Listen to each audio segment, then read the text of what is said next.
중국도 중국판 밸류업을 하고 있거든요. 그래서 고배당 쪽에 조금 관심이 쏠리는 게 단기가 될 수 있을 것 같고 그거는 본토에 상장되어 있는 기업들이 좀 많기는 합니다. 그렇지만 중장기로 중국 주식, 해외 주식 같은 거 단기로 단타로 매매하기 어렵고 그렇죠. 장기로 쭉 바이앤홀드로 가신다라고 하면 홍콩에 있는 아까 말씀드린 기술에서의 탑티어 기술들을 많이 보유하고 있는 민간 기업이 포함되어 있는 홍콩을 보시는 게 훨씬 좋은 구조다라고.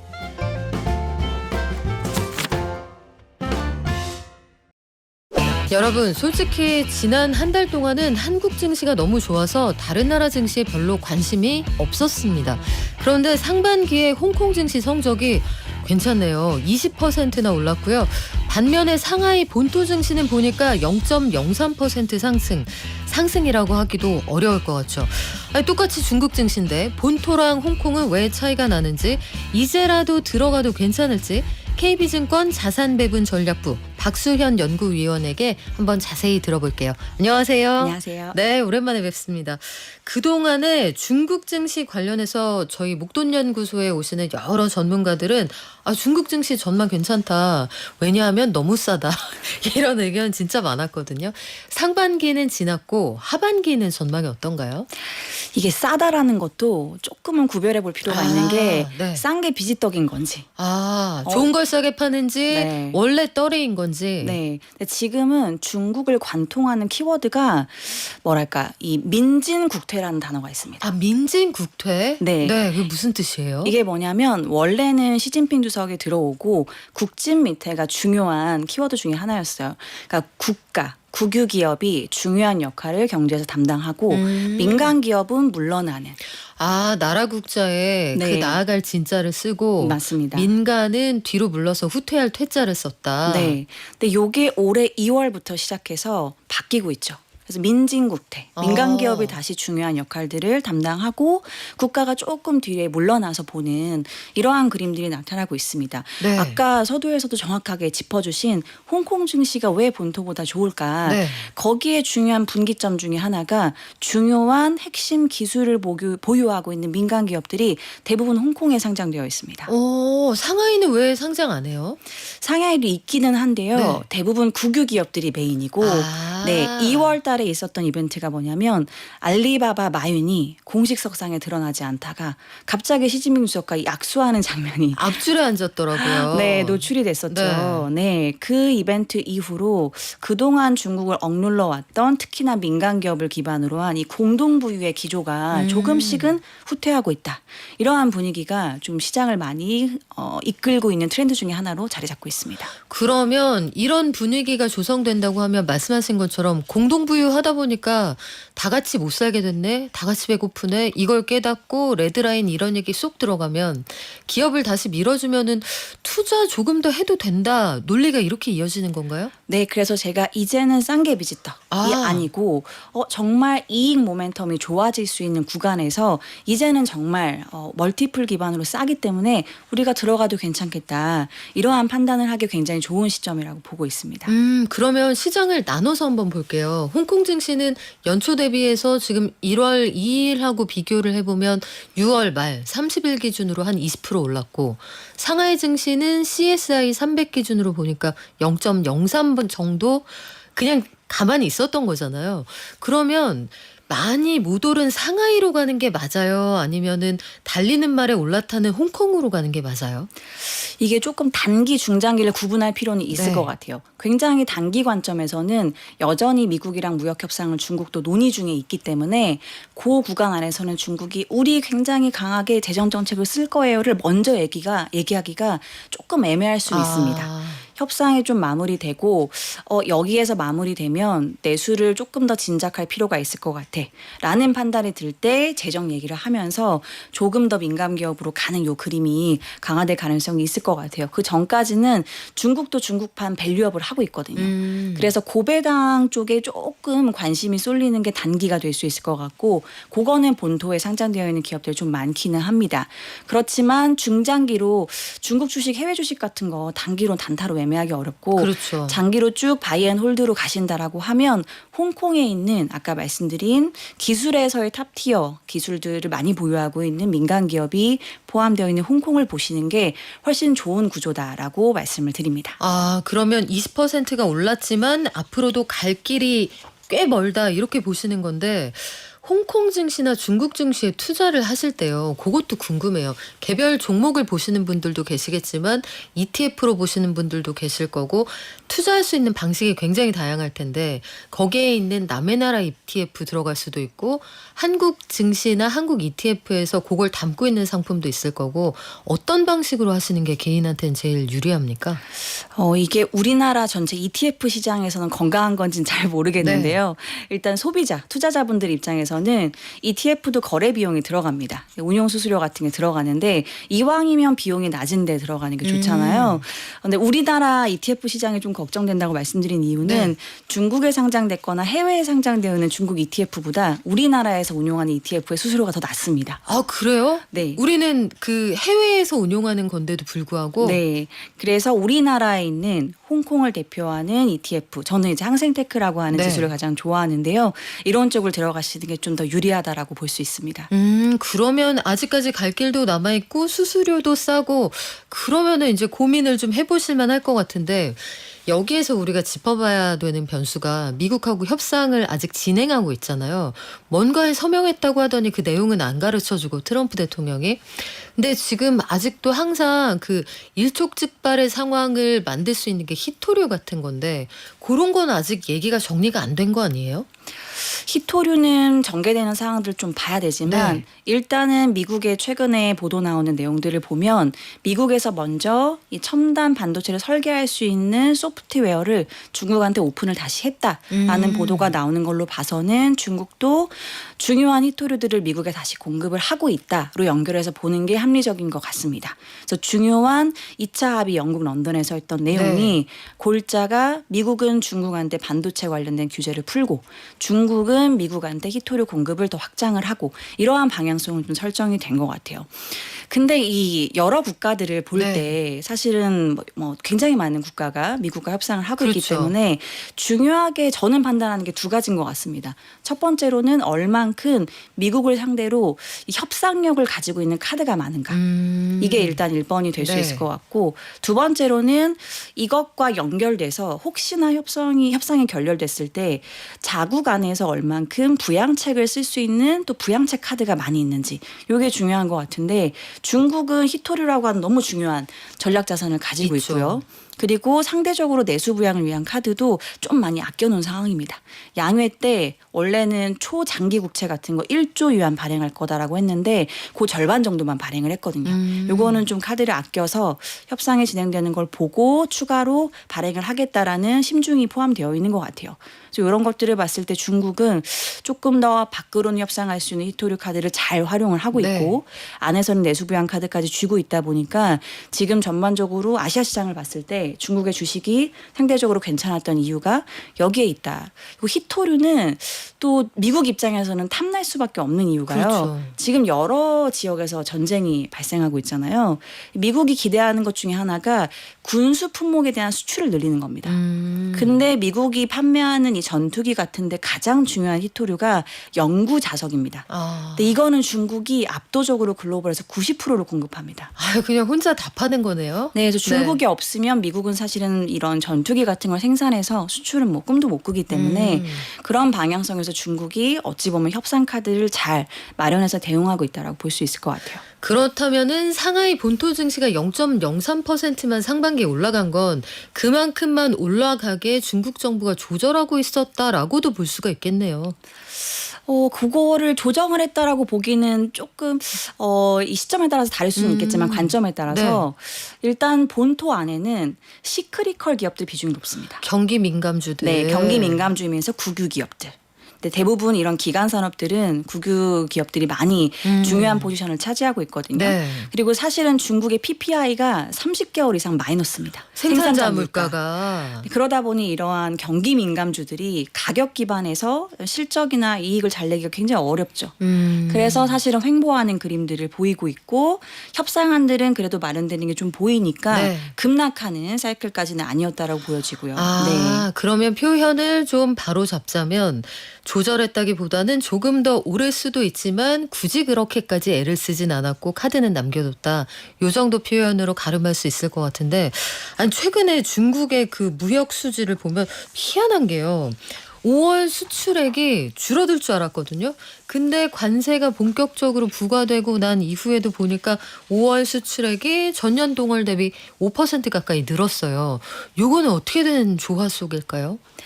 저는 트럼프 대통령이 관세를 올리는 요 과정을 보면 어떻게 전반적으로 미국한테 타격을 덜 가하면서 관세를 올려야 되는지를 좀 면밀히 검토를 한 것 같아요. 네. 일단은 모든 국가 상대로 관세를 올려놓고 일단은 중국을 제외한 나머지를 먼저 관세를 낮추고 우리 협상하자라고 했거든요.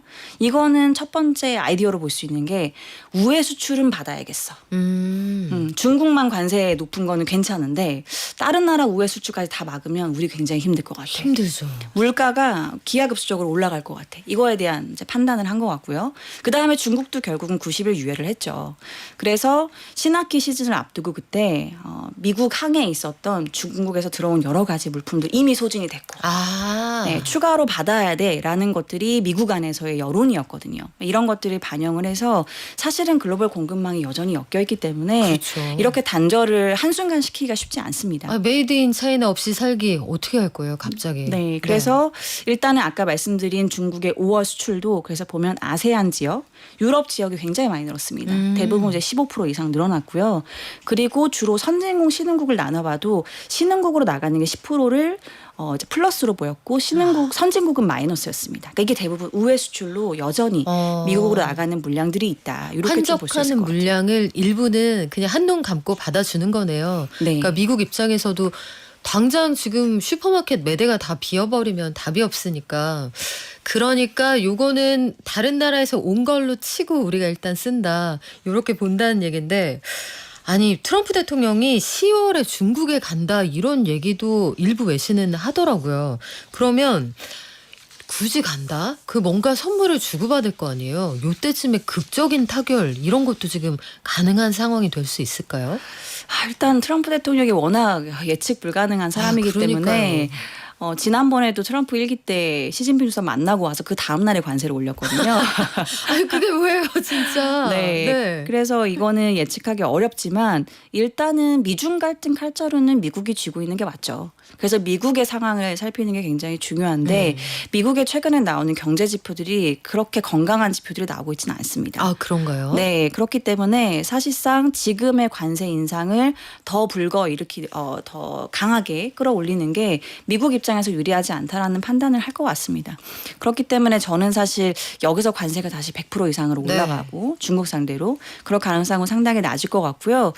다만 이제 주고받을 거에서 희토류는 조금 더 압박을 할 가능성이 있을 것 같아요. 아까 말씀드린 연구 자석 이외에도 재련을 하기 위한 여러 가지 중요한 희토류 자원들이 있는데 그런 것들을 중국이 꽉 쥐고 있고 그래서 요거를 조금 더 풀어주고 미국도 아까 말씀드린 반도체 영역에서 조금 더 규제를 풀어주는 이런 식의 타협점이 도출될 가능성 높아 보이긴 합니다. 그러면 간밤에 14개 나라에 미국에서 서한을 보내고 빨리빨리 협상하라고 재촉을 하건 말건 현재까지 우리가 봐왔던 최악의 상황은 거의 그 구간들은 다 넘어갔다고 봐도 과언이 아닌 건가요? 네, 저희는 좀 그렇게 판단을 하고 있습니다. 일단은 미국의 상황이 지금의 관세 문제를 더 불러일으켜서 어떤 이 지렛대로 활용하는 것이 앞으로 더 유리할 건지 말 건지의 관점에서는 미국 안의 경제 압박들이 상당히 보여지고 있는 상황이라 또 트럼프 대통령은 내년에 중간선거도 치러야 그렇죠. 하고요. 그래서 지금 시계가 점점 트럼프한테는 조금씩 불리한 방향으로 가고 있는 상황이라 저는 여기서 관세 문제가 추가로 더 강한 인상으로 가기에는 쉽지 않을 것 같다. 이렇게 판단을 하고 있습니다. 근데 위원님 진짜 헷갈리는 게요. 최근에 그 하드 데이터 통계를 통해서 나오는 숫자들을 보면 미국 경제는 좋은 건가 나쁜 건가 이게 참 헷갈리는 게 설문조사한 결과를 보면 사람들 심리는 별로 좋지 않은 것 같은데 또 막상 하드데이터 열어보면 그렇게까지 문제가 되는 건가? 이거 잘 모르겠고 고용지표도 여기선 사람 뽑는다고 하고 저쪽은 줄어든다고 하고 헷갈리거든요. 지금 현재 상황의 미국 경제를 우리가 어느 정도 된다고 판단하는 게 옳습니까? 일단은 지금은 좀 경계선에 있다고 보는 게 경계선? 맞는 것 같아요. 나빠질까 말까? 네, 그래서 지금은 굉장히 좋다라고 판단하기 좀 어려운 것 같고요. 소프트 데이터라는 건 일단 사람들의 심리를 반영하는 거고 보통 소프트 데이터는 하드 데이터에 3개월 정도 선행한다라고 그쵸. 우리가 많이 보잖아요. 이런 것들이 흔들리고 있다라는 건 앞으로 하드 데이터도 하방 압력이 생길 수 있다라는 걸로 연결해 볼 수 있기 때문에 또 사실은 미국 안에서는 여러 가지 지표들 종합해 볼 때 소프트 데이터를 조금 중요하게 보는 측면들이 아까 말씀드린 네. 선행성 때문에 있기 때문에 저는 앞으로 더 관련되어 있는 관세 불확실성을 끌어올릴까 그 가능성은 좀 낮다 봅니다. 그렇다면 10월설이 왠지 신빙성이 좀 있어 보이는데 10월까지 가기 전에 7월하고 8월에 중국 안에서도 굉장히 큰 이벤트들이 있죠. 맞습니다. 중국이 정치적으로 중요한 이벤트가 7월에는 중국의 그 정치국회의라는 게 있고요. 그 다음에 8월 달에는 사중전회라는 게 열립니다. 원래는 사중전회는 지난해 열렸어야 됐는데 네. 이게 올해로 갑자기 아무 이유 없이 미뤄지면서 오중전회가 올해 개최되는 해여서요. 왜 안 가르쳐줘요? 왜 미루는지? 네, 그거를 여기 불친절해요. 네, 사전에 공지한 바가 없어서 네. 파악하기는 어렵지만 여러 가지 이야기가 나옵니다. 뭐 시진핑의 입지가 최근에 좀 흔들린다. 그 얘기 많더라고요. 네, 이런 얘기도 네. 좀 연결이 되는데 일단은 7월 달에 정치국회의에서는 7월 24일부터 25일 날 EU가 중국에 와서 정상회담을 합니다. 그리고 나서 그 다음 주인 마지막 주에 정치국회의를 할 가능성이 높은데 그때 EU랑 협상하는 것도 중국 입장에서는 중요한 거라 네. 전기차를 EU에 수출할 수 있는지 없는지 그리고 EU 입장에서는 또 중국의 희토를 받고 싶어 하는데 이런 것들이 연결돼서 재정을 얼만큼 보강할 건지 이런 톤들을 7월 말에 하는 정치국회의에서 좀 확인이 가능할 것 같고요. 그리고 8월 달에 하는 사중전회에서는 네. 원래는 주요 인선이나 뭐 이런 구조를 조금 오픈을 하는데요. 최근에 이 시진핑에 대한 역할이 지금 불안하다 실각설이 좀 나오는데 이거는 제가 한국에서 파악하기가 좀 쉽지는 않습니다. 진짜 궁금했어요. 원로들끼리 무슨 내부적인 클럽을 만들어서 후진타오 등을 중심으로 해서 약간 이견이 있어 보인다는 얘기도 있고 진짜 그게 수면 위로 드러나는 건 아직까지는 없는 거예요? 그게 이제 2022년에 당대회 때 후진타오 주석이 당대회 하는 그 과정 중에 라이브로 끌려나가는 장면이 송출되면서 맞아요.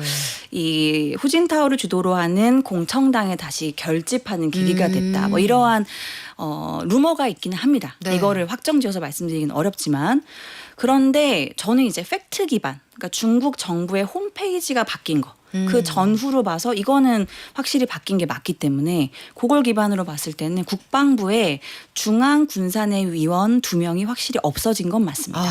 요 두 분이 시진핑 주석의 측근이었다라고 분류가 되는 네. 여러 가지 종합적인 의견이 있기 때문에 군부에서 영향력이 좀 약해졌다라는 거는 확실히 좀 그럴 가능성이 높아 보이기는 합니다.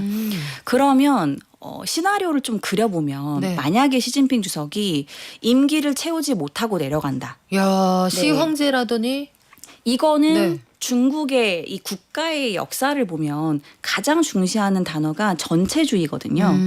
그러니까 우리는 이 체제의 안정이 국가의 안보이고 네. 국가의 안전이기 때문에 그럼 전체주의 입장에서 봤을 때 갑자기 주석이 임기 채우지 못하고 내려오는 모습은 굉장히 위험할 수 있죠. 그러네요. 그래서 저는 요 시나리오 도출은 좀 가능성이 낮은 것 같고요.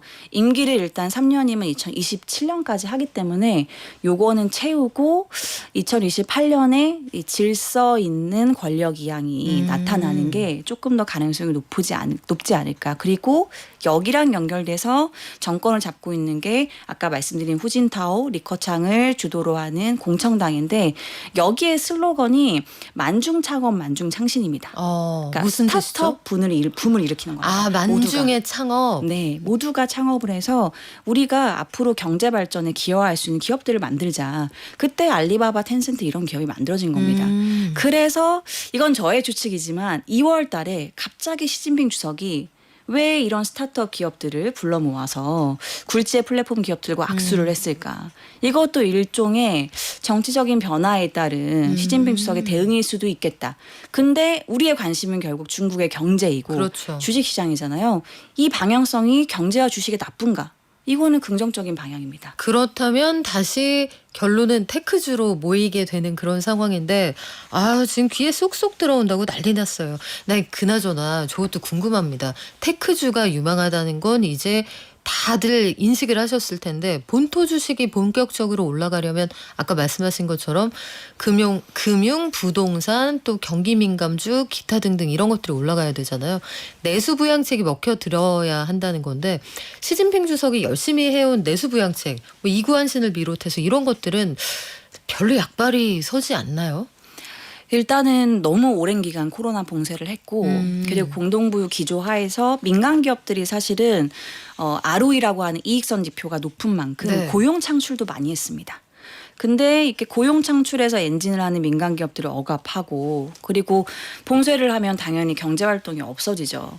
그러다 보니까 사실은 중국 경제가 굉장히 어려운 상황에 처해진 이 장기간을 회복하는데도 오랜 기간이 필요한 시점에 지금 여전히 들어와 있다고 네. 보여지는데 중국의 최근의 정책적인 변화를 보면 일단 첫 번째로 뭘 얘기하냐면 출혈 경쟁을 우리는 단속하겠다. 그러니까 이거는 여기서 더 물가가 내려가는 공급 과잉은 좀 우리가 조심할 필요가 있어. 그래서 비아디도 혼났구나. 네. 그래서 주로 타깃은 일단 제조업 기반에 네. 있는 전기차나 태양광 이런 쪽. 실제로 최근에 폴리실리콘 가격이 좀 올라갑니다.